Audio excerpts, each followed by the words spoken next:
à toutes et à tous. Nous recevons ce soir un personnage au cœur de la crise du Covid, au moment même où les inquiétudes renaissent. Le professeur Didier Raoult, applaudi ou détesté, quoi qu'il en soit, omniprésent dans cette crise, ces derniers jours encore avec les auditions au Sénat. Professeur, bonsoir. Bonsoir. Votre regard d'abord sur cette époque inouïe que nous vivons. En quelques mois, nos vies ont changé, l'époque a changé. Qu'est-ce qui va rester de ça, d'après vous? Qu'est-ce qui est profond? Je pense qu'on est en une société d'une fragilité extrême. Si vous voulez, d'ailleurs, le livre que j'avais écrit au tout début du Covid retraçait, moi, toutes les crises que j'ai vécues. Je décrivais celles que j'ai vécues depuis 20 ans, qui avaient commencé avec le charbon. Souvenez-vous, c'est une histoire de fou. Il ne s'est rien passé du tout ailleurs qu'aux États-Unis, où il y a un militaire américain, un fou, qui a envoyé une dizaine d'enveloppes avec du charbon qui avait été créé dans un laboratoire militaire américain.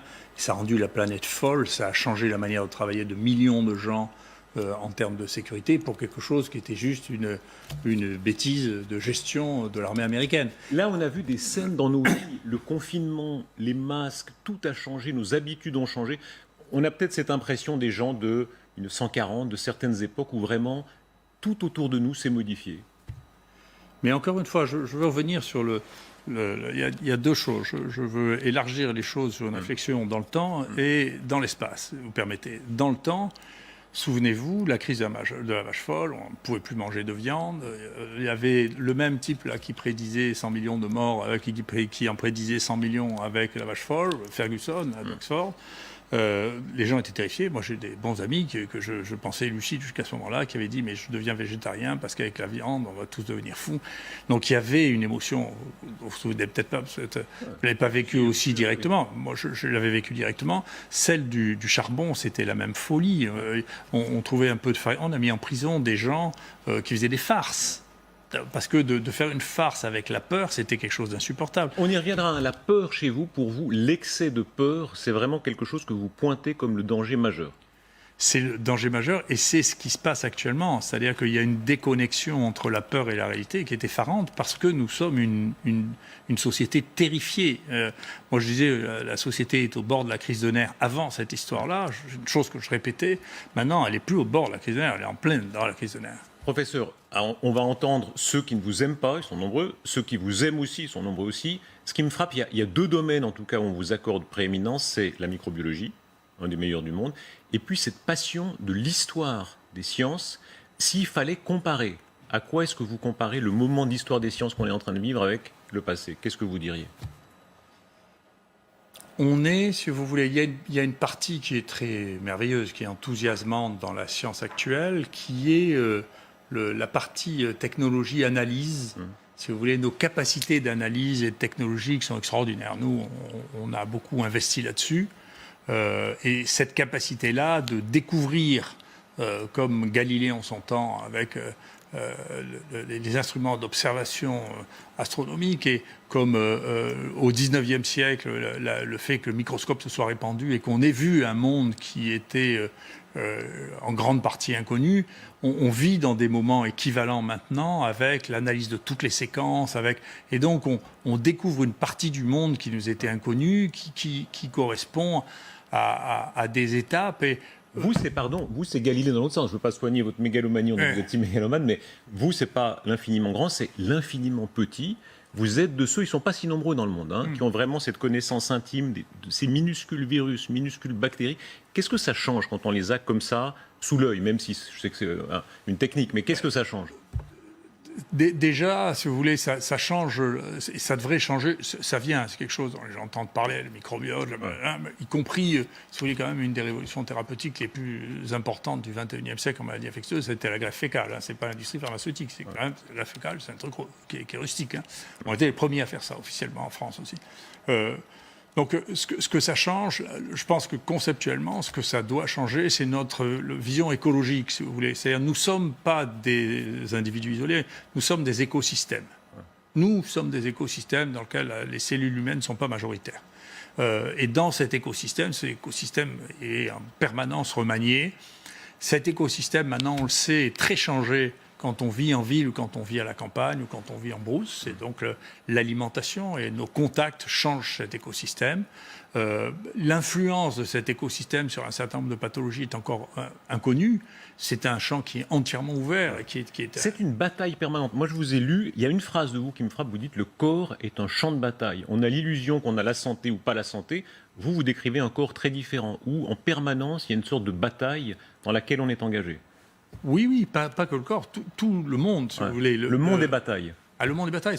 Nous avons, je ne sais pas combien, entre 10 puissance 12 et 10 puissance 14 bactéries archées sur nos muqueuses. Et les virus, là-dessus, se disputent avec ces bactéries parce qu'ils les bouffent. Ouais. Et donc, ils en tuent des milliards et des milliards par jour. Quand vous avez une diarrhée, c'est un génocide des bactéries de votre tube digestif qui se passe. C'est pas le premier mot qui vient à l'esprit, mais si vous voulez. C'est monstrueux. Ouais. Non, mais c'est étymologiquement, c'est vrai.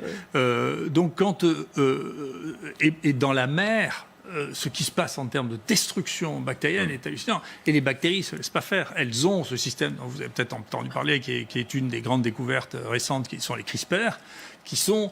Les bactéries ont inventé un système pour neutraliser, en intégrant, en cannibalisant une partie du virus, elles arrivent à les reconnaître et ensuite à les tuer parce qu'elles les ont déjà reconnus. Ce sont des ennemis sophistiqués. À votre place, il y avait l'astrophysicien hier qui disait, moi un peu candide, je disais les bactéries c'est rudimentaire. Il disait non, les bactéries ça peut être, il y a des stratégies très complexes.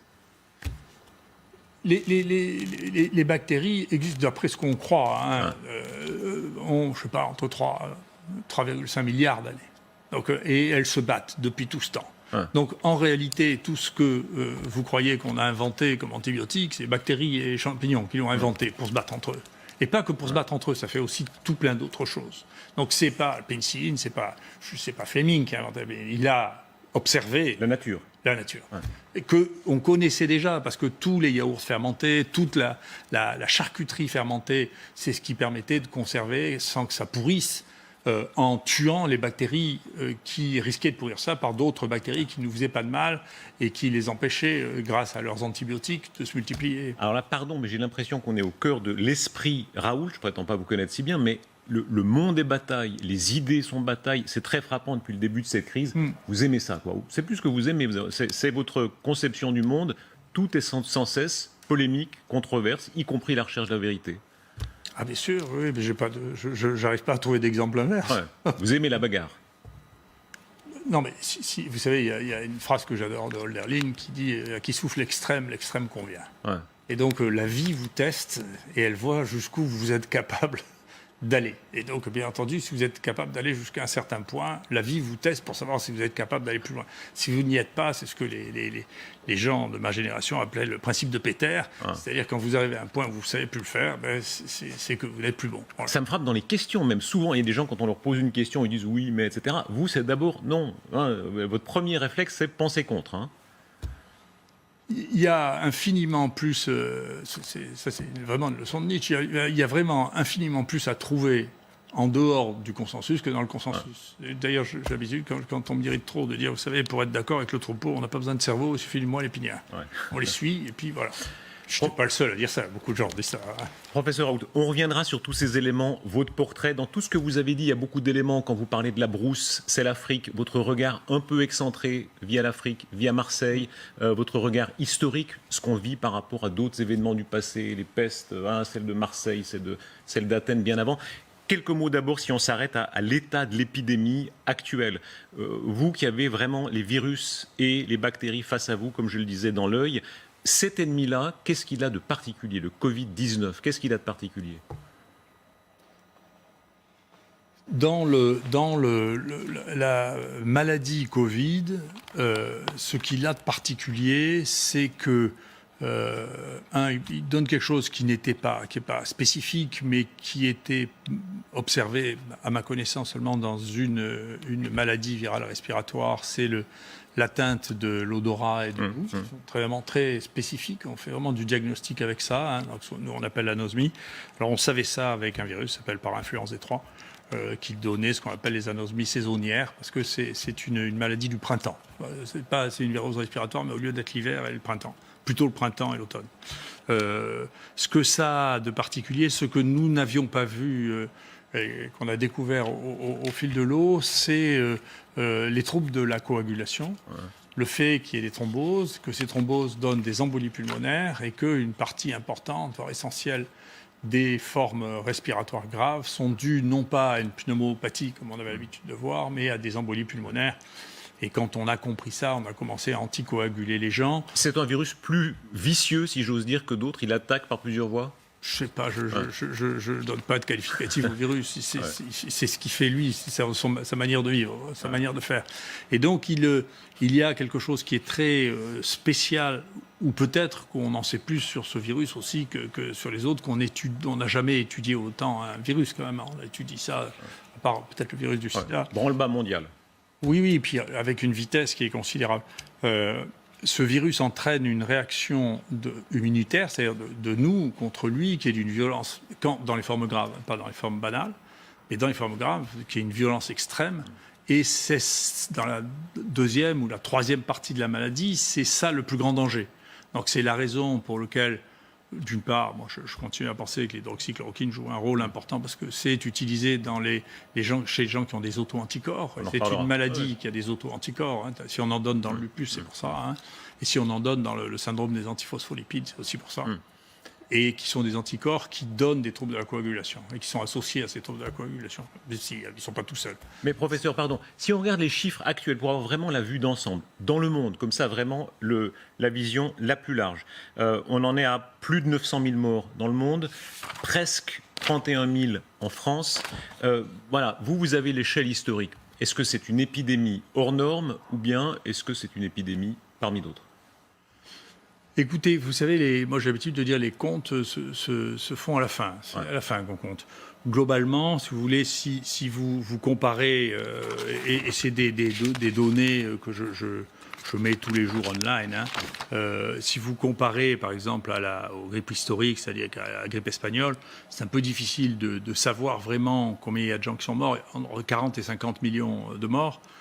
D'une population, cette fois-là, très jeune. Parce que ça s'est répandu d'abord dans les camps militaires. Là, c'est très âgé. Ça reste une constante encore aujourd'hui. Donc, si vous voulez, si vous regardez la courbe de la démographie américaine, c'est très intéressant sur Wikipédia, hein, vous regardez ça, il n'y a qu'un trou. C'est pas du tout la guerre de 14 et la guerre de 39 comme chez nous, comme en Allemagne ou comme en Russie.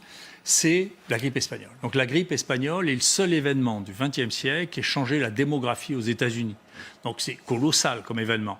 Cet événement-là ne va pas faire un trou dans la démographie d'aucun pays du monde. Est-ce que c'est vrai, que la surmortalité, là on sent que les scientifiques flottent, il y a les deux avis. À votre avis, est-ce qu'on ne peut pas encore dire, ou est-ce qu'on peut déjà dire qu'il y a une vraie surmortalité en 2020 par rapport à une année normale, entre guillemets ? Moi, là encore, vous savez, je crois les gens dont c'est le métier, pas trop, les gens qui ont une opinion surtout. Ouais. Donc les gens dont c'est le métier dans ce pays s'appellent l'INED. C'est l'Institut national de la démographie. Donc ils ont publié un papier que j'ai rapporté. Et donc ils estiment que pour l'instant, alors bien entendu, on n'est que mi-septembre. Ils estiment que pour l'instant, la variation de l'espérance de vie par rapport aux autres années, elle est de 0,2 années, si vous voulez, en moins. Et que donc c'est inférieur à ce qui s'est passé par exemple en 2015 où il y avait 0,5 années en moins. Donc en réalité on est un peu dans un plateau depuis une dizaine d'années avec parfois un peu mieux, parfois un peu plus, comme la plupart des pays développés. Est-ce que vous entendez, en entendant ce que vous dites, il y a d'autres médecins qui le disent, beaucoup se diront, ce qu'on fait là, c'est trop. Il y a une sorte de surenchère, il y a une sorte d'exagération, il faut agir mais on en fait trop. Est-ce que c'est votre avis ? Oui, c'est-à-dire que moi je pense que, si vous voulez, je considère que c'est une maladie infectieuse comme une autre, qu'il ne faut pas perdre nos bons réflexes. Et je vois que petit à petit, parce qu'il y a une polémique qui ne me gêne pas, honnêtement, je m'en fiche, c'est pas là-dessus que je tire ou tire pas à l'estime de moi-même. Donc, mais je vois que petit à petit, sur à peu près tous les points, sauf un qui reste, tout le monde finit par faire ce que je disais quand même. Hein. Donc, si vous voulez, quand je disais cette quatorzaine n'a pas de sens, on ne sait pas d'où c'est sorti, peut-être c'est une homologie avec quarantaine historique, mais la période d'incubation, elle dépasse exceptionnellement 7 jours, donc 7 jours, ça va très bien. Je vois 4 mois après, le gouvernement est d'accord avec moi. Quand je disais qu'il fallait tester tout le monde, non, on ne peut pas le faire. Je vois que il y a des points, pardon, vous avez été démenti, on y verra tout à l'heure sur la prévision, mais tout le monde s'est trompé en matière de prévision. Non, mais je suis en désaccord avec ça. Ouais. J'ai toujours dit, c'est ma nature, et donc je ne peux pas changer ma nature, comme j'ai a priori, je me méfie a priori des consensus, j'ai toujours dit, dans ma vie, je ne prédis jamais rien. Ouais. Maintenant, si vous me Vous demandez... avez pris des risques parfois en prévision. On entendra tout à l'heure, vous pouvez parler tout de suite, mais ça me frappe. Vous avez pris des risques. Là, est-ce que vous êtes fait avoir un peu comme tout le monde? C'est tentant, on est sur un plateau, parfois c'est la faute du journaliste qui essaye de jouer à la prédiction et puis on lâche une prédiction de trop. Ça arrive à tout le monde? Je ne sais pas, parce que vous êtes...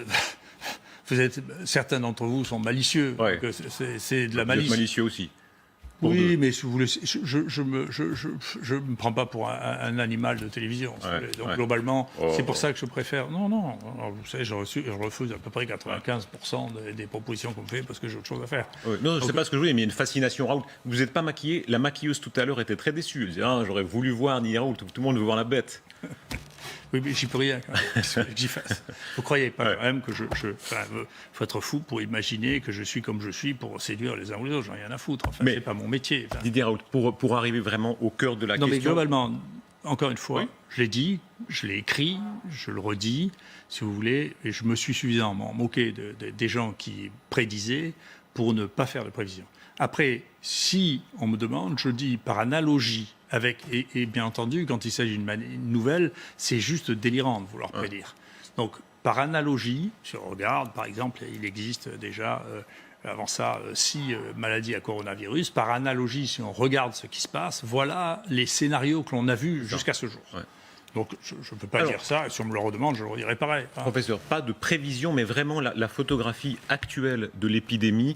Quand on regarde les chiffres, par exemple, à l'échelon de la France, par exemple à l'échelon de la région sud, 139 patients en réanimation, 31 lits occupés sur 35.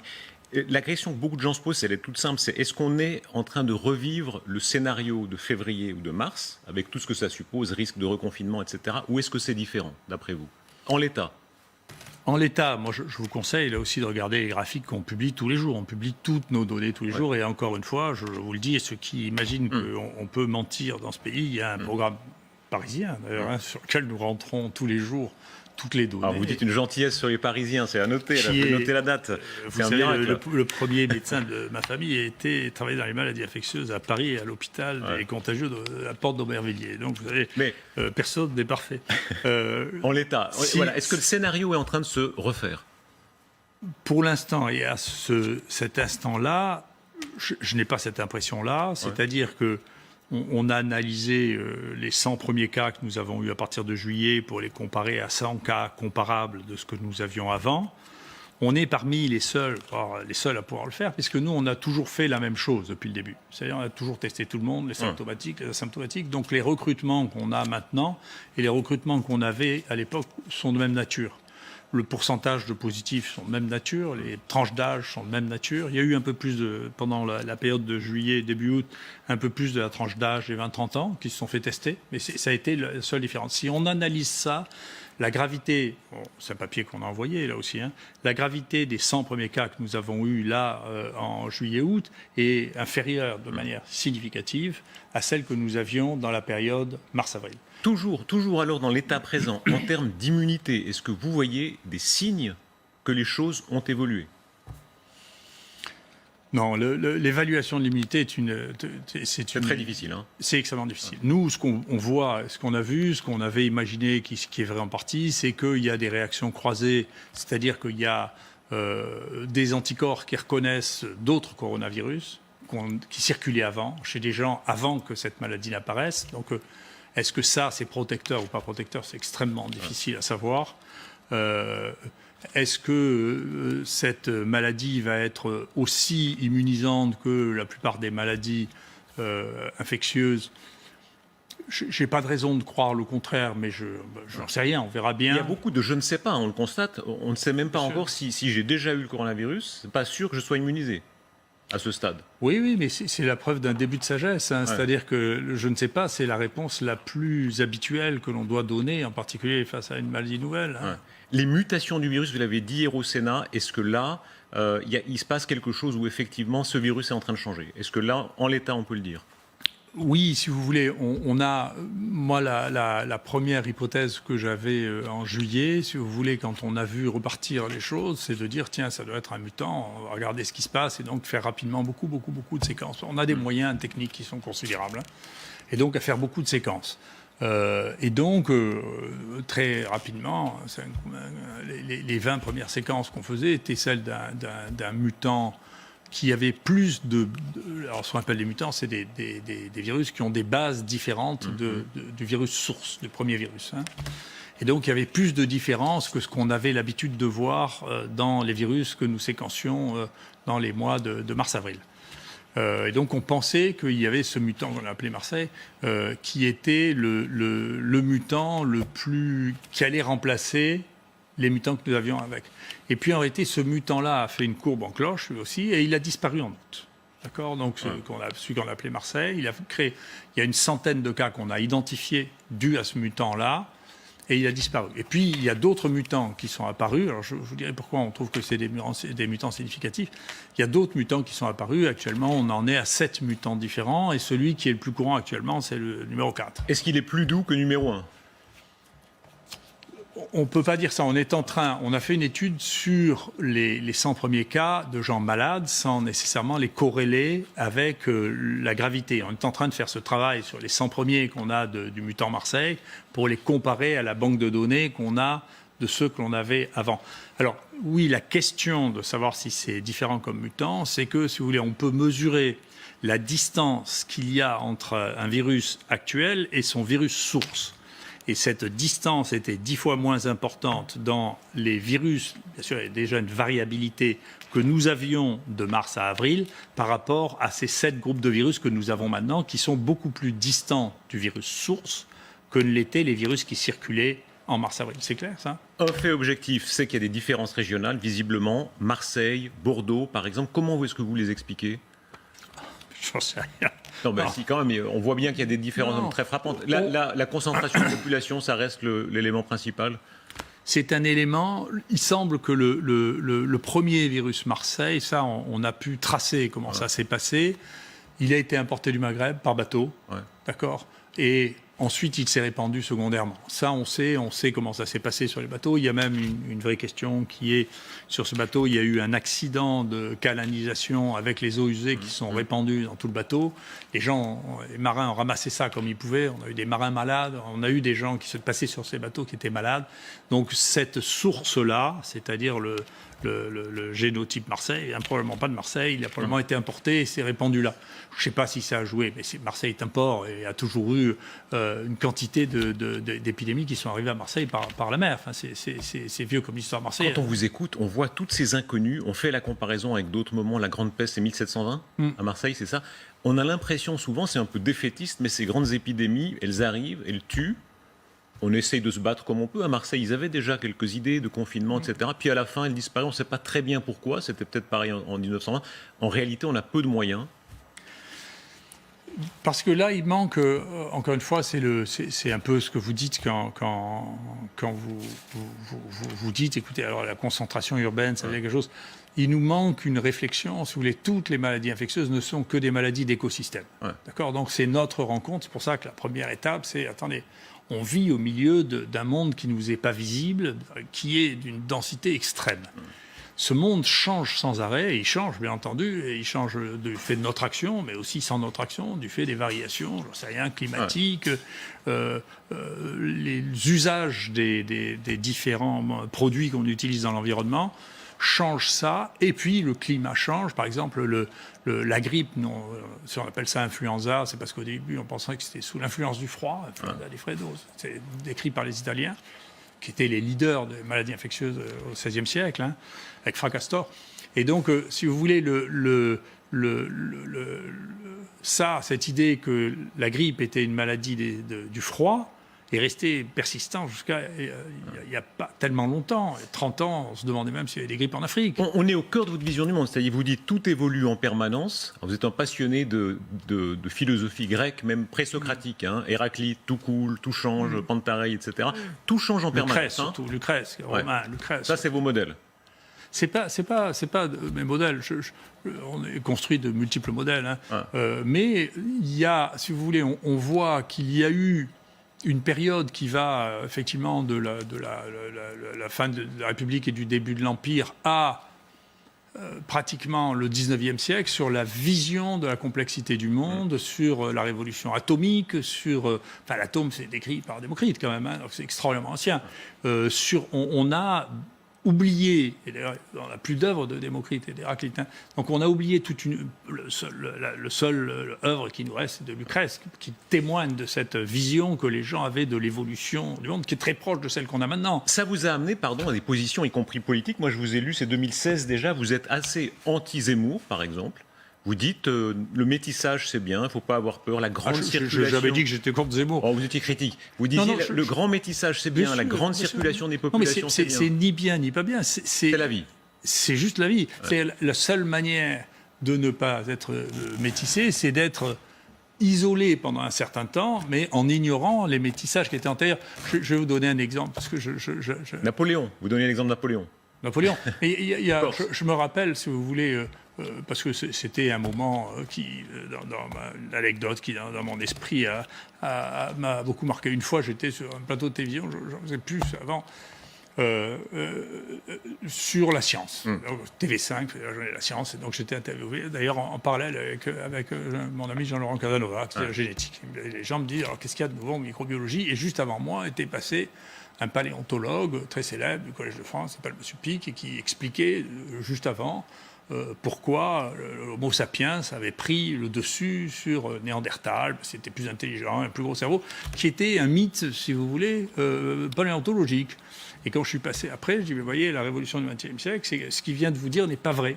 Voilà, c'est faux, c'est un mythe. C'est-à-dire qu'à partir d'un os, ils ont tiré une conclusion. Mais si on regarde la génétique, en réalité, toute la partie indo-européenne, nous sommes tous des bâtards de Néandertal et de Cro-Magnon. Et on ne peut pas l'appeler Homo sapiens ou l'homme moderne, parce qu'il n'est pas plus moderne que l'autre, puisque lui n'existe plus. Donc vive la bâtardise, vive le métissage. Ça me frappe, vous faites l'éloge des thésards africains, arabes ou d'origine maghrébine. Quand vous dites, voilà, c'est ça la réalité, ça aussi, c'est le grand brassage. Globalement, qu'on soit pour ou qu'on soit contre, nous sommes des mosaïques. Voilà, c'est comme ça. Nous sommes des mosaïques. Moi, j'ai appris quand j'ai fait... C'est très amusant. Et maintenant, il y a plein de boîtes qui font ça. Alors, on n'a pas le droit de le faire en France, mais enfin, on le fait quand même. De regarder sa propre origine génétique, si vous voulez. Alors, vous l'avez fait, boîtes qui a fait. Oui. Et alors ça m'a beaucoup amusé parce que je me moquais beaucoup des Scandinaves. Je suis un mélange de vous avez une petite dent contre les Scandinaves. Vous dites qu'ils ne se touchent pas assez, ils sont un peu froids, ils sont... Non, mais c'est parce que... Non, mais ils ont une culture... Il y a une culture qui s'est développée récemment, hein, dans les 2 derniers siècles, qui est différente de la nôtre. Moi, je suis un Méditerranéen et un Africain d'adoption, si vous voulez. Mais c'est amusant, mais ma génétique est celle d'un Scandinave. Et quand on le sait, c'est terrible, on peut le comprendre. C'est amusant. C'est amusant. Ça veut dire que simplement, il faut se garder d'avoir des idées trop simples. Moi, je ne dis pas que ça m'est jamais arrivé d'avoir des idées trop simples. Alors, vous mentionniez l'Afrique, Marseille. On va parler un peu de ses origines, parce que dans votre façon d'aborder les choses de façon un petit peu excentrée, ça en dit pas mal. Naissance en Afrique, père médecin militaire, mère infirmière. C'était comment ? Quoi ? L'Afrique, le gamin en Afrique. C'était... de revenir d'Afrique a été une situation terriblement pénible, très difficile. On vivait, pour vous dire, mon père était chercheur, hein, il a créé un des premiers, ou le premier laboratoire de recherche en médecine, en nutrition tropicale. C'est un nutritionniste, a été professeur au Faro, qui est la raison pour laquelle on est revenu à Marseille. Il avait fait construire cette truc. Mon père était plus fou que moi, et donc il avait fait un institut, et il avait fait au premier étage l'endroit où nous vivions. Donc on vivait au-dessus du laboratoire que dirigeait ma mère. Et nous étions en face de l'Institut Pasteur de Dakar et en face du CHU de Dakar. Et tout était là déjà. Tout était là. Et en bas, 100 mètres en dessous, il y avait la plage de l'Ange-Bernard, où on pouvait aller se baigner. Donc, si vous voulez, c'était une... le paradis. Oui, et puis vous voyez, après, il y a certains destins auxquels on essaie d'échapper, auxquels on ne peut pas échapper. Et vous êtes revenu en Afrique, il y a ces images. Alors, Jeune Afrique a une passion pour vous, vous êtes souvent là. Vous ressourcez en Afrique, on peut dire ça ? Parce que la vie est malicieuse, et le destin est malicieux. Si vous voulez, il y a 12 ans ou 13 ans, l'Institut de recherche sur le développement m'a demandé de prendre à l'intérieur de mon unité de recherche une unité de recherche qui avait des problèmes à ce moment-là, qui était au Sénégal. Bien entendu, c'était une malice. Je ne pouvais pas refuser de m'occuper de l'unité sénégalaise, et donc je m'en suis occupé. Et donc cette équipe bon, maintenant, Cher, que vous voyez à gauche, là, et le directeur, est une équipe avec qui j'ai travaillé, sur laquelle on a fait beaucoup de travaux, et qui a fait que j'ai retrouvé vraiment avec beaucoup d'émotion des sensations qui sont très anciennes. Et puis on voit bien que tous ces épisodes de la vie participent à ce que vous devenez, quoi. Didier l'Africain qui arrive à Marseille, ça, vous avez quel âge? À Marseille, je suis arrivé à 8 ans. C'est un choc, ça? Non, parce qu'on avait fait un bref passage par Maison Lafitte, si vous voulez. Et donc, c'est que Marseille est à mi-chemin, exactement, si vous voulez, entre Paris et l'Afrique, quand même. Hein. Et vous êtes devenu Marseillais, alors superlativement. Là, il y a quelque chose, ça marche, quoi, entre vous et Marseille. Qu'est-ce qui fait que ça marche à ce point? Ah, je sais pas, je suis adapté, quoi. Ouais. Je suis dans Vous mon êtes comme une bactérie qui a bien trouvé son système. Hein. Oui, je suis dans mon écosystème, et puis je suis dans un écosystème. Mais qu'est-ce qui vous plaît? L'esprit de Marseille, il y a quelque chose, là, visiblement. Hein. Dieu sait si vous avez attaqué les Parisiens, etc. L'esprit de Marseille, qu'est-ce qui fait? Non, mais si vous voulez, c'est pas. J'attaque pas les Parisiens en soi. Si vous voulez, j'attaque le centralisme non démocratique. Ouais. Voilà. Bon. Donc j'attaque ça. Si vous voulez, j'ai une sainte horreur de l'arrogance, et j'ai une horreur de l'arrogance de fait. Les gens qui pensent qu'ils sont bons de nature ou de naissance ou de trucs, ça m'irrite au plus haut point. Il y a des bougies Raoult, il y a une Raoult mania. Hein, on va voir à Marseille, en tout cas, petite florilège. On a quand même souvent des idées un peu tordues parce qu'on a, enfin voilà, on aime bien rigoler. Et on s'est dit, est-ce qu'on ferait pas une bougie avec Didier Raoult en sein comme on fait avec les autres? Donc pour rigoler, on lui a mis le Covid ici, à plein sucre sacré. Et ensuite le symbole de la chloroquine dans la main. Et une idée qui se transforme en or. La bougie Didier Raoult est la plus grosse vente jamais réalisée par la boutique. Pour Hugo, en revanche, c'est beaucoup plus sérieux. Il s'est fait tatouer le visage de son héros sur la cuisse droite. C'est quelqu'un qui s'adresse contre le gouvernement, contre tous les objectifs financiers qui sont derrière toute cette histoire. C'est un petit Che Guevara sans armes. Même s'il reconnaît aussi au professeur un esprit marseillais. C'est une ville rebelle, c'est une ville qui est comme ça, c'est une ville qui a une grande gueule, et le professeur Raoult quand même colle bien avec tout cet ADN-là. Voilà, Che Guevara, rebelle, tout ça vous le prenez? Si vous voulez, moi j'ai été, c'est une autre partie de la famille, j'ai été élevé par des gens qui étaient des résistants de la première heure, de 40. Si vous voulez, j'ai une grand-mère qui faisait 1m50, qui a été déportée à Ravensbrück parce qu'elle a eu à tenir pendant quelques mois le réseau de résistance, parce que mon grand-père était parti, mon père a été médecin de Malraux dans la brigade Alsace-Lorraine. Vous savez, j'ai été élevé avec ça, avec le fait, c'est pas parce qu'à un moment tout le monde dit il n'y a plus rien à faire qu'il faut s'arrêter. Ça vous a beaucoup frappé, ça. Je vous ai souvent écouté, par exemple, juin 40, la débâcle, le pays qui s'effondre, il y a quelque chose comme vraiment une terreur. Ah oui, parce que si vous voulez, là aussi, si vous regardez les chiffres, si vous voulez, c'est un truc d'ailleurs que les Américains et les Anglais nous reprochent beaucoup. Ils disent qu'on est des gens qui lâchons. Ouais. Donc c'est surrender, se rendre. Donc, il ne faut jamais se rendre. Moi, en tout cas, je n'ai pas été élevé comme ça. Et donc, si vous voulez, si vous regardez les chiffres, c'est très troublant, 40, parce que les Français ont perdu plutôt moins d'hommes que les Allemands. 50 000 sur 2,3 millions, si vous voulez. Et donc, il y a une crise panique qui est prise dans le Nord et à Paris. Il y a les 2 tiers des Parisiens qui partent sur les routes, ils ne savent même pas où ils vont, ils s'arrêtent, les gosses sont perdus. Il y a plus de morts dans la débâcle que ce qu'il y a eu de militaires qui ont été tués. On se rend. Bon, c'est comme ça que mon grand-père a commencé. Il s'était engagé pour faire la guerre. Et avant même qu'il voit un Allemand, lui demande, parce qu'il est au nord de la ligne de démarcation, d'aller trouver les Allemands les plus proches pour se rendre. Enfin, c'est incroyable. Et quand il est revenu, on l'a foutu en prison parce qu'il avait désobéi. Ouais. Donc, si vous voulez, j'étais élevé avec un drôle de lait, si vous voulez. Donc, et c'est mais vrai. ça, cet esprit de bataille de Didier Raoult, vous en parliez au début, c'est vrai pour les bactéries, pour notre écosystème interne, on sent que c'est votre caractère intime. Il y a un côté castagneur chez vous. Les médecins ont peur de vous. Vous faites peur à beaucoup de gens, vous savez bien. Vous aimez ça, regardez, voilà, ça vous fait jubiler. Il y avait à votre place un médecin il y a quelques jours, je lui avais dit, est-ce que vous êtes ami Didier Raoult? J'ai vu, il commençait, la sueur commençait à perler, il disait, qu'est-ce que je vais dire? Il a peur de vous. Non mais, qu'est-ce que vous voulez que j'y fasse? Qu'est-ce que vous voulez que j'y fasse? On choisit pas son être, enfin, pas de naïf à ce point. On choisit pas son être, on est comme on est. J'ai demandé témoignages de médecins qui vous connaissent. Beaucoup disent, voilà, si on est à table avec Didier Raoult, il aime la castagne, il faut lui dire, Didier, arrête, tu nous emmerdes. C'est une des rares façons de vous arrêter, sinon vous aimez, voilà, vous voulez du vrai affrontement. Hein. Non, mais je pense que, encore une fois, moi, pour vous dire jusqu'à quel point je pense que c'est la vie fonctionnelle, j'enseigne depuis extrêmement longtemps aux étudiants. Et donc, j'ai commencé à faire des staffs il y a 35 ans. Et le principe que j'ai toujours eu avec les étudiants, depuis que j'étais interne, et puis assistant, et puis professeur, alors j'ai été en maladie infectieuse jusqu'à 37 ans, parce que les gens qui ne savent pas ça, j'ai été interne, assistant, puis praticien hospitalier en maladie infectieuse jusqu'à 37 ans, et à partir de 37 ans, je suis professeur de microbiologie. Et pendant tout ce temps, en continuant à faire des maladies infectieuses, à pratiquer, pendant tout ce temps, j'ai toujours mis au défi les étudiants, les internes, puis mes collègues, quand je disais quelque chose, de me prouver en public le contraire. Ouais. Mais avec la bibliographie, pas avec des opinions. Vous leur dites douter, douter toujours. Oui, et puis je dis, écoute, si tu ne me crois pas, présente le sujet là-dessus, et si tu montres que j'ai tort, en public, je dirais je me suis trompé, tu as raison. Donc c'est un vrai défi qu'on donne aux gens, et je vous assure, vous verrez le niveau des présentations qui sont faites toutes les semaines par les internes, et puis par mes étudiants 3 fois par semaine, c'est impressionnant. Et parce que je suis impitoyable quand il faut pas. Ça, j'ai aucun doute là-dessus.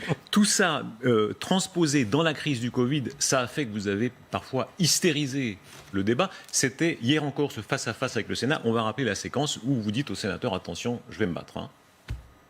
Je n'aime pas qu'on m'insulte, je n'aime pas qu'on porte plainte contre moi et qu'après on me demande de débattre en toute sérénité. Je ne le fais pas.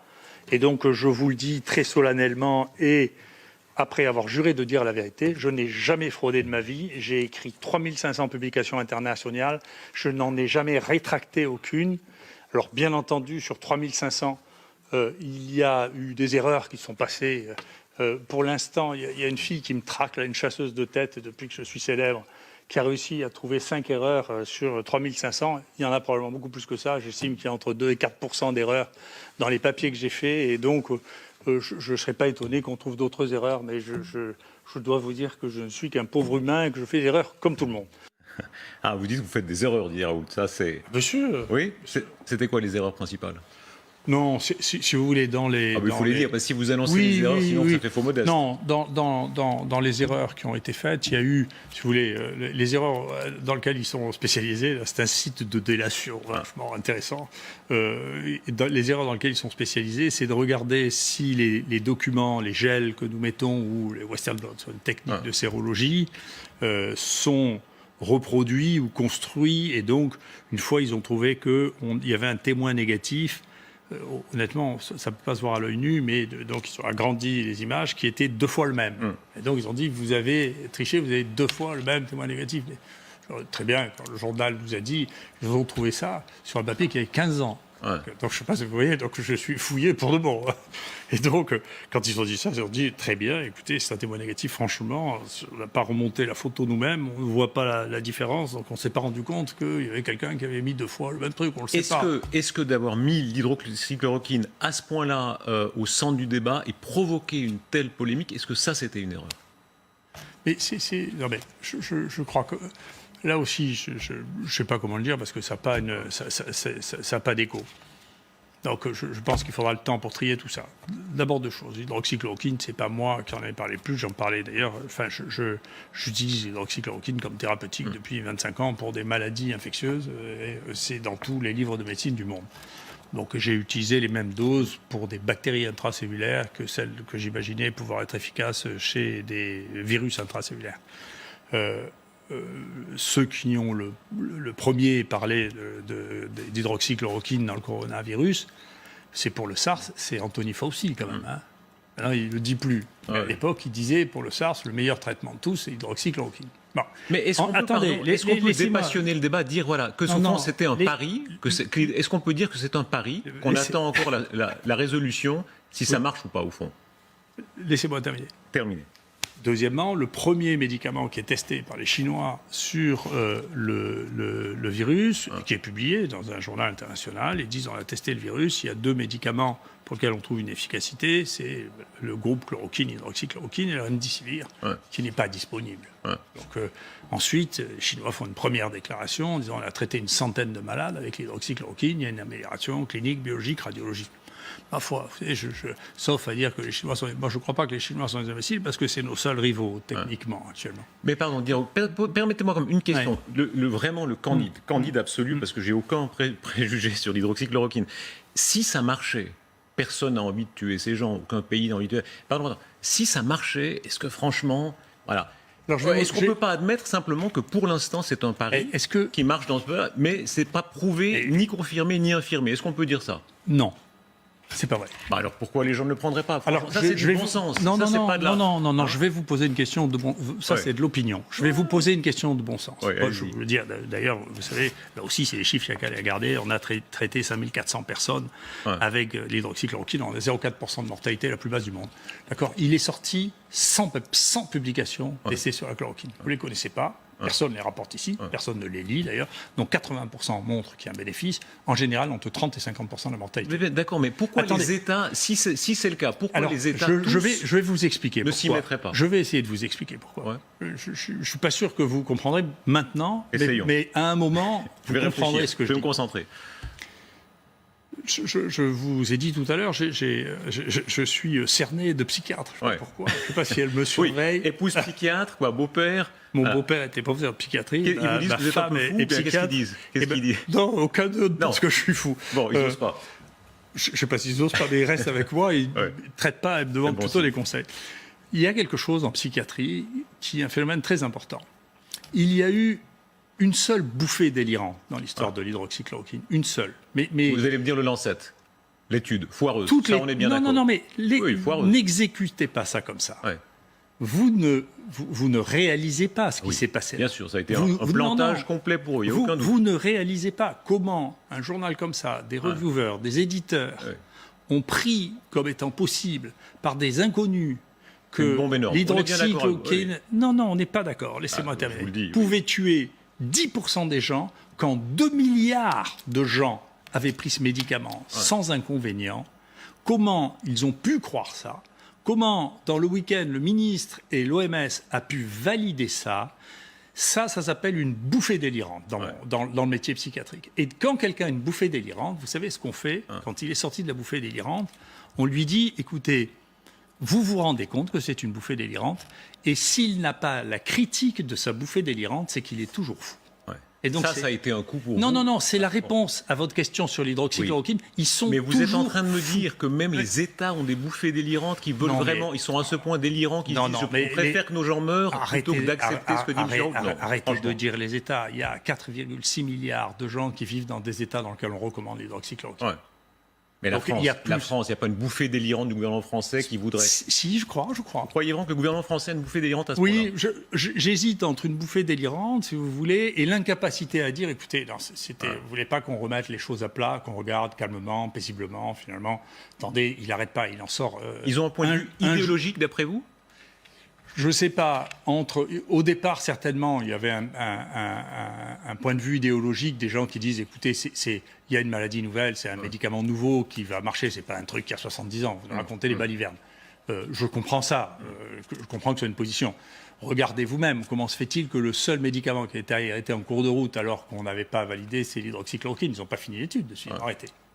Vous vous rendez compte que... mais les Anglais ne sont pas plus malins. Dans l'essai anglais, vous vous rendez compte, et dans des choses qui ont été publiées pour dire que l'hydroxychloroquine ne marchait pas. Mais écoutez, parce que tant que vous n'aurez pas compris que tout ça, c'est de la folie... Non, mais j'entends vos arguments, mais...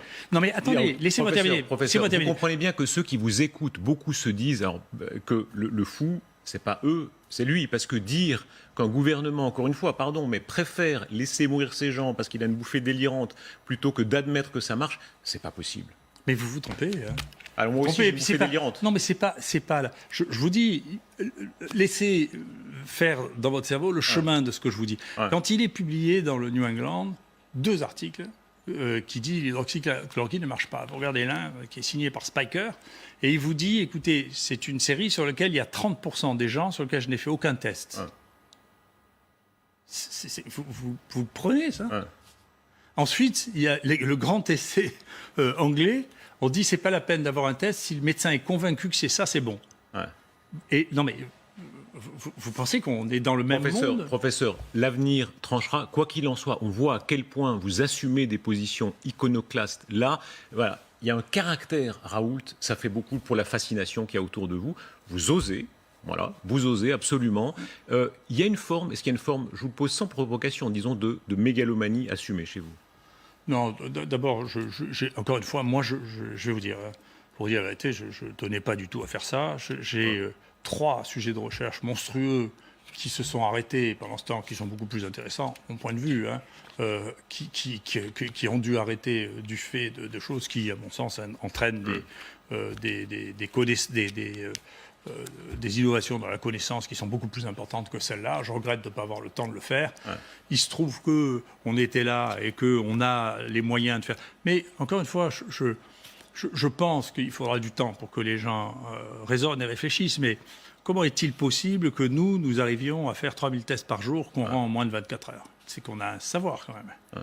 Comment se fait-il que nous, on ait eu, je sais pas, 69 000 personnes qui sont venues se faire tester dans notre institut, qu'on leur a rendu les résultats en moins de 24 heures? Comment se fait-il qu'on ait pu traiter, nous, 6 000 personnes, dont 5 500 pour lesquelles on a... Professeur, on vous dit là, c'est comme les actes d'Auguste. J'ai fait. Là, c'est votre caractère. Mais est-ce que vous assumez le fait qu'un peu de mégalomanie n'est pas mauvaise dans votre vision du monde? Non, mais écoutez, honnêtement, je pense que les gens qui traitent les autres un mégalomane, pour moi, peut-être que je me trompe, mais rappelez-vous que j'ai des accointances en psychiatrie, c'est les gens qui prétendent être plus grands que ce qu'ils sont. Ouais. Vous êtes aussi grand que vous prétendez l'être. Je prétends rien du tout. Ouais. Vous savez, c'est les gens qui me prêtent, vous m'avez déjà entendu dire que non, la seule chose qui m'intéresse, il n'y a qu'une chose sur laquelle je ne peux pas admettre, c'est qu'il y a des données quantifiables dans la vie, comme pour tout. Comme chez les sportifs de haut niveau. Vous avez énormément publié. Vous êtes, ça tout le monde vous le reconnaît, un des plus grands microbiologistes du monde. Ça, c'est un fait. Mais, alors, communauté scientifique, il y a des arguments quand même. Ils disent, vous nommez Raoulti, moi je ne suis pas très bon, pardon, en nomenclature, des Raoulti quand c'est une bactérie, parce que vous êtes là. Est-ce que c'est vrai que vous avez des bustes de vous-même dans votre jardin? Non, mais d'abord, ma vie privée ne vous regarde pas. Deuxièmement, pas courant, il faut que vous sachiez une chose, c'est que, c'est encore une bêtise, c'est de la médisance, mais on n'a pas le droit de donner son nom à une bactérie. On n'a pas le droit. Ça n'existe pas. C'est interdit par la nomenclature. Donc c'est une réponse à votre question, c'est idiot. Et les bustes? Ça ne vous regarde pas. Il n'y a pas de honte à avoir des bustes de soi. On peut avoir le droit d'être un peu... Ça ne vous regarde pas. Je ne suis pas là pour parler de ma vie privée, ni pour parler, ça ne vous regarde pas. Professeur Raoult. Non, mais vous avez des manies de... Non, mais attendez. Professeur Raoult, sur le fond, sur ce que ça veut dire sur votre démarche scientifique, vous avez cité Nietzsche, par exemple. Pour vous, la réalité, la vérité s'atteint de cette manière-là, c'est-à-dire dans le combat et dans l'affirmation d'un caractère? Je ne sais pas ce que c'est la vérité, si vous voulez. Ce que je sais, c'est que dans la science, les vérités sont instables. Voilà. Et que donc, il y a des moments dans lesquels... les choses avancent d'une manière considérable. Moi, je compare, et je dis ça aux plus jeunes, je trouve qu'avec, en microbiologie, en biologie, avec les outils que nous avons, depuis l'ère de la génomique, nous vivons l'équivalent de ce que les géographes ont vécu au début du XVIe siècle, c'est-à-dire on découvre une part du monde dont la plus grande partie du monde nous était totalement ignorée. On l'a découverte, nous, bien sûr, elle existait avant qu'on les voie, mais nous découvrons cette partie du monde. On en est là pour la biologie et pour la microbiologie. On en est là, des outils qui nous font découvrir des choses tous les jours, et donc il faut être très modeste avec ça, il faut être très prudent et modeste. On vient de vivre des mois inouïs où, dans cette grande polémique perpétuelle, les politiciens aussi se sont emparés. Il y a ce moment où Emmanuel Macron va vous rendre visite. Voilà, ça a été un moment fort de cette crise quand même. Il y a le président de la République qui va chez vous. Il y a cette photo qui a été beaucoup commentée où c'est vous qui êtes presque dans la position un peu du chef d'État et puis lui est un petit peu comme ça. Ça, vous l'avez vécu comme un tournant pour vous? Au risque de vous décevoir, je trouvais que c'était intelligent de sa part. Je trouvais que c'était intelligent de sa part, c'est-à-dire que se passait un truc, manifestement, vous prendrez encore une fois comme vous voudrez, mais on a créé et on a des données et on a soigné plus de malades, on a vu plus de malades, on a testé plus de malades que dans un site unique que n'importe qui au monde. Et que ce pays n'en profite pas, ça serait une bêtise. Et donc c'est ce que j'ai pensé, et donc c'est ce que le président a pensé à ce moment-là. Je lui ai d'ailleurs donné des données qui étaient inconnues des autres parce que nous les avions juste là, sous la main, comme l'incidence chez les enfants ou comme la forme que prenait la courbe. Est-ce que vous avez senti une parenté avec lui intellectuelle? Parce que votre façon de voir les choses, où on brasse plusieurs points de vue, c'est une façon un peu macronienne. Vous avez senti une forme de parenté? Ah, écoutez, en tout cas, comment dire... je ne sais pas si le mot est trop fort, mais il y avait une espèce de complicité intellectuelle, incontestablement. Ouais. Voilà. À quoi vous l'avez vu? À quel moment? Ah, je ne sais pas, c'est humain, c'est comme ça. Ouais. Si vous l'avez bien aimé? Oui, j'ai bien discuté avec lui. Ouais. Il est charmeur, hein, quand même. Ah, c'est un homme qui a beaucoup de charme. Donc, il est charmeur, on ne peut pas dire qu'il n'est pas intelligent. Le charmeur est intelligent. Après, si vous voulez, le reste, je ne peux pas dire que la manière... donc globalement, j'ai été traité m'enthousiasme, si vous voulez. Mais, ça, on l'a compris. Mais globalement, ou la manière dont le sujet a été traité m'enthousiasme. Il y a cet autre moment, autre chef d'État, c'est Trump, évidemment. Ça a été un moment dans cette crise inouïe, quand Donald Trump, au fond, oui, c'est votre portable, il faut couper votre portable, là. Quand Donald Trump dit, vous appuie, au fond, prend votre pari. Est-ce que vous avez un signal de la Maison-Blanche? Comment ça se passe à ce moment-là? Non, pas du tout. Non. Ça s'est fait. Je ne suis pas le conseiller de Trump. Mais pour vous dire la vérité, s'il avait demandé à me rencontrer, j'aurais rencontré. Bien sûr, je suis neutre sur les aspects et les choix politiques. C'est pas mon problème. Est-ce que là aussi il y a une parenté? Vous dites parenté avec Macron. Enfin, vous avez bien compris. Est-ce qu'avec Donald Trump, sans l'avoir rencontré, cette façon qu'il a de briser tous les codes, est-ce que ça vous a plu? Je ne sais pas. Ce que suscite les États-Unis pour moi, c'est plus de l'inquiétude, si vous voulez. Je trouve que depuis que Trump est là, je ne sais pas si c'est de sa faute ou si c'est de qui c'est la faute, mais on a un sentiment de guerre civile dans lequel nous sommes pris, parce que contrairement à ce que disait hier quelqu'un, aux États-Unis, il n'y a pas de position fédérale. Il y a une position État par État, donc à peu près un tiers des États qui recommandent l'hydroxychloroquine, un tiers qui disent faites un peu ce que vous voulez, il y a un tiers des gens qui disent ne le faites pas. Et donc il y a un état de guerre civile, apparente de guerre civile aux États-Unis qui est très embêtant parce que, encore une fois, quand il y a ces niveaux de tension politique, la politique s'empare de tout, si vous voulez. Là, la politique s'empare de l'hydroxychloroquine, et donc l'hydroxychloroquine, ça devient est-ce que Bolsonaro est pour ou contre, est-ce que Trump est pour ou contre. Moi, je me sens pas concerné pour ça. Je me sens concerné par je vois les malades, est-ce que je le traite, je le traite pas. Et dans le débat français, il y a eu ce moment, on a l'impression que la droite en particulier était un peu plus pro-Raoult que la gauche. C'était notamment les déclarations de Nicolas Sarkozy, on va les rappeler. Dans chaque crise, il faut trouver des boucs émissaires. C'est une maladie française. Et pour moi, l'adversaire, c'est le Covid, c'est pas tel ou tel médecin, et je pense notamment au professeur Raoult. Je ne comprends pas pourquoi il y a tant de violence à son endroit. Alors c'est un homme de grande qualité qui a fait son possible pour soigner au mieux ses patients, qui a sans doute fait des erreurs, comme on en fait tous, moi le premier. Voilà, l'audacio par Nicolas Sarkozy. Il y a eu, là, avec la droite, tout à coup, quelque chose qui s'est passé. Comment ça s'est passé? Pourquoi la droite était un peu plus pro-Raoult? J'en sais rien. Encore une fois, j'en sais rien, si vous voulez.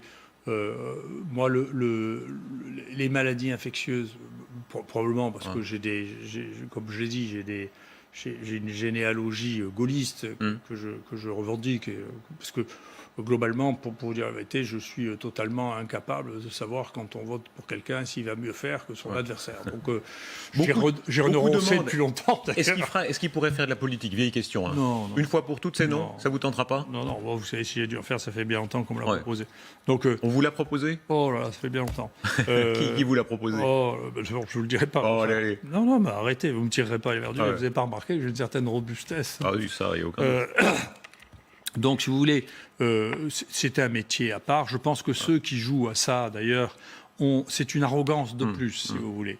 Les gens qui pensent c'est une des grandes folies de notre époque. Les gens qui pensent que parce qu'ils sont bons à quelque chose, ils sont bons à tout, c'est une erreur. Voilà, c'est pas vrai. Donc moi, alors ça, peut-être que je suis mégalomane, mais j'ai pas de raison de penser que je fais pas bien mon métier. Donc, puisque je fais bien mon métier, tant que je pourrais le faire, je le ferai. D'accord. Et puis, je ne vais pas faire un autre métier auquel je ne comprends rien, dans lequel les gens ne sont probablement pas plus gentils que dans le mien. Et dans le mien, je vais tester. J'ai de quoi me défendre, parce que, quand même, avant de parler, j'ai des données qui sont chiffrées et opposables. Je ne vais pas me lancer dans un monde que je ne comprends pas, dans lequel la dureté est au moins comparable. Didier Raoult, ce qu'il a représenté dans cette crise, c'est cette approche de la réalité, l'empirisme. Hein. Voilà, ça, vraiment, c'est au cœur de votre vision du monde. Vous le rappeliez hier encore au Sénat, là aussi, un extrait. Je ne suis pas un homme de spéculation. Donc je suis très empirique, très pratique, pragmatique. C'est ma nature. Elle me réserve de très bonnes surprises. Donc je suis très content de ce qu'on a pu trouver. Je pense qu'on peut découvrir d'ailleurs que par l'observation et l'empirisme. On peut confirmer par les techniques méthodologiques, mais on ne peut pas découvrir comme ça. Ça fait l'objet de grands débats épistémologiques. Donc la manière dont nous travaillons, d'abord, c'est que nous lisons toute la littérature. Didier Raoult, là, il y a vraiment une approche du monde, l'empirisme, surtout pas les méthodologistes. Ça, c'est vos grands ennemis. Hein. Pourquoi ? Non, c'est pas. Dans l'épistémologie, c'est pas moi. Je trouve que beaucoup des réflexions manquent de fond. Je m'excuse. Donc, quand vous regardez l'histoire des grands épistémologistes du XXe siècle, d'accord. Donc, le premier grand épistémologiste du XXe siècle, c'est Karl Popper, qui dit, écoutez, si une théorie n'est pas falsifiable et si c'est qu'elle a cessé d'être une théorie scientifique pour devenir une religion. Donc, et dedans, il met l'évolution darwinienne, le communisme et la psychanalyse. Ce qui fait une révolution, c'est autre chose que ce que je disais. Dans les années 30, je peux vous dire que c'était extrêmement brûlant. Il a dû même faire un pas en arrière parce qu'il ne pouvait pas avoir que des ennemis à la fois. Donc il a dû faire un pas en arrière sur le darwinisme en disant finalement peut-être que l'évolution c'est une science. Mais l'expérience a montré que de remettre en cause, peut-être maintenant ça change un peu, mais de remettre en cause pendant 100 ans la pensée de Darwin était un crime contre l'esprit et qu'on n'avait pas le droit de le faire. C'était une religion. Et vous êtes dans cette tradition où vous dites voilà, dès qu'il y a une opinion dominante, il faut l'attaquer. La mettre en question. Non, mais ça veut dire une opinion dominante n'a pas plus de raison d'être la vérité qu'une opinion non dominante. C'est comme ça. Le deuxième vraiment grand épistémologique, c'est Kuhn, qui dit, écoutez, la science évolue non pas seulement par les techniques, comme le disait Popper, mais elle évolue aussi par les paradigmes. Donc il faut savoir changer de paradigme. Et parfois, c'est pas vrai. Il ne suffit pas d'avoir les évidences techniques pour changer de paradigme. Il faut qu'il y ait un mouvement intellectuel et social pour changer de paradigme. Application pratique, vous approuvez les réseaux sociaux. Vous dites les réseaux sociaux, bien sûr, il y a la poubelle et tout, mais il y a aussi un grand brassage des idées qui, pour vous, amène un mieux. Il y a, si vous voulez, une moins... je n'avais pas d'opinion très claire parce que je ne me sers pas, moi, personnellement, de ça. Votre compte Twitter, c'est pas vous ? C'est ça sert à rien de vous insulter, quoi. Ça sert à rien de m'insulter, donc je ne les lis pas. Donc, mais en regardant l'analyse des données, il y a un site qui est très intéressant qui s'appelle Our World in Data, dans lequel j'ai essayé d'expliquer en particulier le malaise de notre société, que je trouve malade. Et donc, dans le World in Data, il y avait effectivement une évaluation réseaux sociaux contre médias traditionnels. Et donc, il y avait une évaluation, voilà, quel le sensationnalisme morbide qu'on voit à l'heure là, avec Covid, de la presse. Et donc, il disait, voilà, si on regarde trois causes de mortalité, on parle beaucoup aux États-Unis, c'est les suicides, le terrorisme, alors ça, c'est une suramplification colossale, et puis les homicides. Voilà, ça fait 3% de la mortalité. Dans le Guardian, dans le New York Times, ça fait 70% de l'information. Dans les réseaux sociaux, ça fait 30% de l'information. Donc la distorsion de la réalité, c'est la différence entre la réalité rapportée et la réalité observée est beaucoup plus grande dans les médias traditionnels qui sont soumis à l'audimat, à des forces de pression multiples. Il y a une forme de vérité, de démocratie des réseaux sociaux qui est saine ?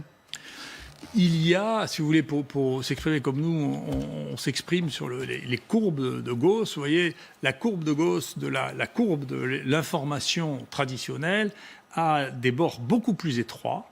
Et donc, il manque ce qu'il y a de plus intelligent et il manque ce qu'il y a de plus bête. D'accord? Les Mais ça extrêmes. manque. Les extrêmes. Il manque les extrêmes. Ouais, Et les extrêmes sont extraordinairement importants. Vous voyez bien que vous n'avez pas, vous le savez, il suffit de faire n'importe quel sondage, vous ne représentez pas l'opinion des gens. Vous représentez une partie de l'opinion. On en revient à du Raoult pur sucre, c'est-à-dire il faut écouter les extrêmes, il faut que ça brasse, il faut que ça bataille. Il faut écouter les gens. C'est-à-dire, il y a des... Vous savez, ensuite, vous ne pourrez pas y échapper. Il y a des analyses de données actuellement scientifiques qui sont faites sur des blogs qui sont meilleures que ce qu'on lit dans la presse scientifique de haut niveau. C'est très impressionnant. Vous êtes devenu de fait une figure populaire. Il y a peu, dans l'histoire, c'est assez rare, les scientifiques qui deviennent des figures populaires. Alors, encore une fois, contestées ou approuvées. On va rappeler une de vos premières apparitions à la télévision. L'unité du professeur Raoult à la faculté de médecine de Marseille est centre de référence pour la France et l'Europe. La fièvre Q chez l'homme passe souvent inaperçue, mais elle peut aussi générer fièvre, pneumonie, hépatite ou méningite et avoir des conséquences graves chez les sujets à risque. Les femmes enceintes constituent vraiment une population très très à risque. Et puis c'est aussi une cause grave chez les gens qui sont porteurs d'anomalies cardiaques, chez lesquelles la bactérie risque de se fixer sur le cœur et donner une maladie chronique et qui est mortelle. Voilà, vous étiez un gamin là, 2001. Sans barbe, on vous reconnaît presque pas. Plantu dit que vous êtes, il était sur ce plateau il y a quelques jours, il dit voilà, vous êtes devenu un logo vivant, tchac tchac tchac, on dessine un Raoult, c'est vite fait. Comment vous en êtes arrivé là? Je me trouve très bien. Je vois pas pour vous. Écoute, écoutez, je fais ça pour moi, je fais pas ça pour vous. Ouais. Je vous suggère ça me rejaillira encore plus. C'était une chanson d'Antoine. Ouais. Écoutez-la, je fais tout ça pour moi, pas pour vous. Comprenez-le. Voilà. Ouais. C'était ça, sa chanson. Je fais ça pour moi, ça me regarde moi. Est-ce qu'il y a quand même une jubilation, une forme de revanche, de se dire voilà, je suis là, je fais. Écoutez, j'ai quand dit vous parliez du Lancet tout à l'heure, on va faire exploser le Lancet un jour. Franchement, pour vous, ça devait être divin, non? Vous, écoutez, vous jugez à partir de données qui sont extérieures. Vous savez, j'ai été le seul, je pense que ça va durer, j'étais le seul à faire partie des editorial consultants du Lancet en France. Le seul. Toute spécialité confondue.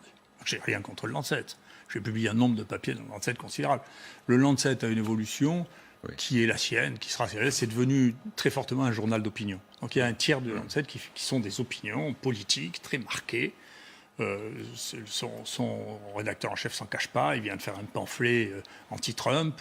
Si vous voulez, et je pense que c'est un mélange des genres que je n'approuve pas. Voilà. Donc j'ai pris une distance pour ça parce que quand on a des opinions très tranchées et que l'on manifeste, on perd un peu de sa lucidité et que dans un domaine comme celui-là, il ne faut pas le faire. Mais alors, pardon, après, laissez-moi terminer. Terminez. J'ai eu une autre journaliste intelligente d'ailleurs, qui m'a posé la question. Non mais, franchement, je fais partie plutôt des gens qui ont honte d'avoir eu tellement de chance dans leur vie que des gens qui ont une revanche à prendre. Vous m'avez regardé. Vous pensez vraiment que j'ai une revanche à prendre dans la vie? J'ai eu tout ce que je voulais. J'ai la chance. Oui, revanche contre les Parisiens. Bon, là, il y a quelque chose de ça. Non, mais... Contre les élites parisiennes, oui. Non. C'est vous qui le dites, c'est pas moi. Mais j'ai pas de revanche à prendre. Je me moque d'eux, ça n'a rien à voir. Enfin, je me moque d'eux, ça n'a rien à voir, enfin. Vous plaisantez. C'est un de vos plaisirs quotidiens, franchement. Ça m'amuse, parce qu'en plus, ça fait partie de la galéjade marseillaise, si vous voulez. Ça m'amuse beaucoup. Sur le fond, ça n'a pas de sens, si vous voulez. Mais les gens que je respecte le plus, je vais vous dire une chose. Il y a un type un couple de gens qui ont une production scientifique qui est encore bien meilleure que la mienne. Il n'y a pas 36 000. J'ai demandé une fois de venir chez moi, je ne connaissais pas du tout, c'est Guido Kremer. Je ne connaissais pas du tout, j'ai envoyé un mail, est-ce que vous êtes d'accord pour venir faire un séminaire chez moi? Il dit, mais attendez, j'ai rien à voir avec votre truc. Pourquoi vous voulez? Je dis, mais parce que je vois que vous êtes meilleur que moi, je veux savoir pourquoi. Il me dit, bon, jamais personne m'a demandé un truc pareil. Sur quoi? Je lui dis ce que vous voulez, je veux juste savoir pourquoi vous êtes si bon. Donc elle est venue, on est devenus de grands amis. Sa femme est la présidente de mon conseil scientifique, c'est une fille extraordinaire, qui s'appelle Laurence de Vogel. Écoutez, ils habitent pas Paris, enfin ils habitent Paris, mais ils sont à Gustave Roussy, ils sont merveilleux. Jean-Laurent Casanova est un type qui est merveilleux, qui a fait tout truc. Les types qui étaient les maîtres que je regardais avec amour, c'était Claude Grisselli et Philippe Even. Quand même, juste sur le fond, vous dites qu'il n'y a pas de sens, c'est la galéjade, mais est-ce qu'il y a dans l'esprit de Marseille, dans ce que représente Marseille pour vous, quelque chose voilà, une leçon à prendre, est-ce que c'est le brassage, est-ce que c'est... On l'entend beaucoup, hein. Sûrement. Moi, je trouve que le brassage est extraordinaire. Je pense que ce pays doit se servir de Marseille. Moi, je vois pour les étudiants, si vous voulez, francophones, on est souvent leur destination numéro un. Et donc, parmi les choses, quand on va passer notre vie à être évalué, on dit pourquoi vous ne prenez pas d'autres étudiants que les francophones. C'est parce que, en dehors des francophones, on ne sera pas, les gens diront je veux aller à Oxford, je veux aller à Boston, tandis que les étudiants francophones, très souvent, leur premier désir, c'est de faire des maladies infectieuses. Et les maladies infectieuses, c'est dans le monde francophone, c'est nous. Et donc, on a les meilleurs étudiants de leur pays. Quelques sons à Marseille, quelques réactions à Marseille, on va les entendre. Pour moi, c'est pas une superstar ou un anti-superstar, c'est un médecin. Donc je pense que lui, il a donné son avis en tant que médical. Et je trouvais vraiment qu'il était très très bien. Il s'est pas laissé faire. Il a joué son rôle de médecin, le serment d'Hippocrate. Pour moi, c'est ça la médecine. En temps de guerre, on fait ce qu'on peut, sur les champs de bataille, comme là. Et je crois que son raisonnement est juste, en tout cas. Et c'est le seul qui n'a pas menti. En tout cas, il a dit ce qu'il pensait, surtout. C'est frappant dans les mots qui reviennent. Médecin, Franz-Olivier Gisbert, grand Marseillais de nouveau, dit vous êtes d'abord un médecin. En réalité, Raoult, vous avez d'abord cette fibre du médecin qui, même dans la nuit, a une passion de répondre à quelqu'un pour lui dire tu devrais faire ceci ou cela. Ah oui, je vais compter sur le médecin. Puis j'ai une longue généalogie de médecins et de militaires. Ouais. Les deux ensemble. Oui. Ça en dit beaucoup de vous aussi. Hein. Qu'est-ce qui fait C'est quoi la fibre, la vraie fibre du médecin? Le cœur, c'est quoi? C'est le soin de soulager. Et d'ailleurs, j'ai eu l'occasion de le dire hier, je veux le redire. Vous savez, les soins, ça existe depuis très longtemps, depuis des milliers d'années. Le premier soin, c'est de soulager les gens, de les calmer, de les rassurer. D'accord? Et bien entendu, j'assume entièrement ça. C'est-à-dire, j'ai toujours pensé, comme vous dites, je redoute la peur. Et effectivement, vous parliez des Grecs, vous savez, si on a créé un dieu pour illustrer ça, qui est Pan, pour illustrer la panique, ça veut dire quelque chose. Rien n'est plus dangereux que la panique, donc il ne faut pas manier la peur. Je pense que c'est pas bien, c'est dangereux. Et je pense que médicalement, on n'a pas le droit de le faire parce qu'on connaît les conséquences du fait de faire peur aux gens. Et donc de donner de l'espoir aux gens, c'est la base de la médecine. C'est la base de la médecine, c'est d'être gentil, c'est de donner de l'espoir aux gens et c'est d'essayer de faire tout ce que l'on peut pour. Et si on me demande, et hier j'ai discuté avec un très gentil sénateur quand je suis sorti qui me dit « Ah mais il faut absolument », je dis « Moi je suis incapable de faire un essai en double aveugle parce que ça ne rentre pas dans ce que je crois être le contrat que j'ai avec mes malades. » Vous parlez de la peur. Est-ce que tout ça peut mal finir? Vous qui êtes passionné d'histoire grecque, il y a Thucydide, la peste d'Athènes, un monde où on est libéral, où tout va relativement bien, et puis tout à coup, une épidémie fait tout descendre, tout devient plus dur, plus dictatorial. Est-ce que, là c'est vraiment de la pure hypothèse historique, c'est pas de la prévision, mais est-ce que cette crainte, elle existe dans votre esprit? Elle existe et je la vois, si vous voulez. Je trouve que, j'en sais rien, le monde évoluera, mais là, il y a un mélange des rôles, si vous voulez, que je n'approuve pas. Quand le conseil scientifique, et c'est mon copain, des fois, pour dire la c'est mon copain, il fait partie copain, vous avez pas mal piqué, hein. Des copains comme ça préfèrent pas trop en avoir, si vous permettez. Oui, mais c'est ce que je juge, c'est pas l'homme. C'est à partir du moment où on assume des responsabilités, on assume les critiques qui vont avec. Vous le savez bien pour connaître le monde politique, c'est comme ça, c'est la nature des responsabilités qui sont comme ça. Et donc, si vous voulez, je ne crois pas que le rôle du Conseil scientifique, ce soit d'annoncer des mesures politiques. Voilà, je ne crois pas. Je pense que les politiques doivent prendre leurs responsabilités, que le Conseil scientifique doit rester dans l'ombre en donnant ses conseils. Et un conseiller n'est pas un décideur. Voilà, c'est ma vision de la politique. Et en même temps, je ne crois pas que les politiques doivent prendre des décisions médicale à la place des médecins. Donc je suis très attaché à ça. Je peux vous dire que pendant la crise de 2008, donc de la grippe H1N1, à l'époque j'étais très apprécié du Conseil de l'Ordre et on m'a demandé de faire un mot dans le bulletin du Conseil de l'Ordre pour dire qu'est-ce que je pensais en mai-juin, au début, au moment où la grippe dite porcine ou mexicaine est arrivée. Et j'avais dit, écoutez, faites attention, ne vous la grippe, c'est de la médecine. Ceux qui vont les gérer, c'est les médecins.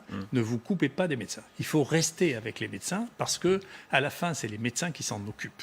Et c'est leur métier de s'en occuper. Vous pouvez leur donner des informations, mais aussi bien les obligations dans un sens, si vous voulez. Moi, et je suis toujours très réservé sur l'obligation vaccinale en disant c'est ça qu'il faut faire alors qu'il y a 23 pays européens, il y a 23 stratégies vaccinales.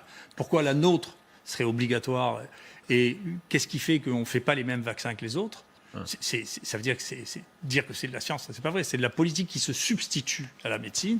Et là, d'interdire la prescription de médicaments anodins, si vous voulez, c'est se substituer à la décision médicale individuelle. Et je ne suis pas d'accord avec ça. Professeur Raoult, votre côté médecin, parfois très pratique. Alors vous dites, par exemple, le lavage des mains. On est dans un moment où on sent bien qu'il y a des risques accrus. Voilà, soyons très pratiques. Premièrement, vous dites le lavage des mains, ça c'est l'Africain qui parle aussi. Hein. Là, ça a marché en Afrique, ça marche ici, c'est la base. Alors, moi, la première fois que j'ai vu ça avec beaucoup de surprises, j'ai reviewé, pour ça, ne croyez pas que j'avais du tout de problème avec le Lancet avant ce dérapage dont j'espère qu'il se remettra. Parce qu'on a besoin d'avoir des journaux leaders. Je plaisante, mais je ne suis pas sûr que vous leur souhaitiez du bien. Non, vous vous trompez. Oui. Mais pardon, je vous ai coupé. Pardon. Vous avez l'opinion que vous voulez, cela étant. Le Lancet m'avait envoyé à reviewer un papier extraordinaire qui avait été fait par des Anglais au Pakistan, où ils avaient testé par groupes familiaux, si vous voulez, de leur faire laver les mains tous les jours, d'autres non. C'était payé d'ailleurs par Johnson & Johnson qui espérait que son lavage des mains de Johnson & serait mieux que du savon de base, ce qui n'a pas été le cas, mais enfin c'est comme ça, on ne peut pas gagner à tous les coups, ou rien. Donc il y avait le Johnson & Johnson, le savon de Marseille par exemple, et rien. Et il cherchait quelque chose qui nous apparaît à tous naturel, c'est la diminution des gastro-entérites, dont on sait que c'est ce qu'on appelle les maladies des mains sales. D'accord ? C'est les maladies à transmission des matières fécales, où on s'essuie mal les mains, et donc c'est ce qu'on appelle la maladie des mains sales, les maladies des mains sales. Et comme groupe contrôle, ils prennent les pneumopathies. Et donc, à la fin, quelle surprise, il y a une diminution, bien sûr, des gastro-entérites, 30%, chez ceux qui utilisent du savon, et une diminution des pneumopathies de 30% aussi. Et donc, c'est pareil, c'est de l'empirisme. On découvre un truc qui n'était pas du tout un objectif primaire. Et donc, je review ce papier, j'étais très, très enthousiaste, et j'ai beaucoup milité pour que ceci devienne truc. Et puis, on a fait la même chose en Afrique, dans les 2 villages sénégalais dont je vous parle, où il y a un village où on a implanté... L'étude s'est arrêtée au bout de 8-9 mois, parce que quand les gens du village qui n'avaient pas le savon ont vu que les autres avaient le savon, ils sont tous allés chez savon, marché, et puis finalement... Et ça marchait. Et de la même façon, ici, c'est la base.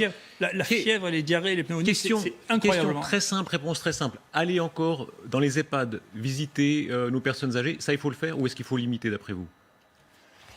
Vous savez, c'est des équilibres, il ne faut pas laisser les gens mourir de désespoir. Il faut pas. Donc tout ça, c'est des équilibres. Il faut.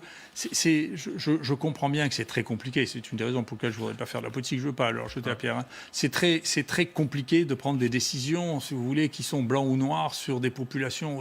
Il faut essayer de faire preuve d'un peu de bon sens, d'un peu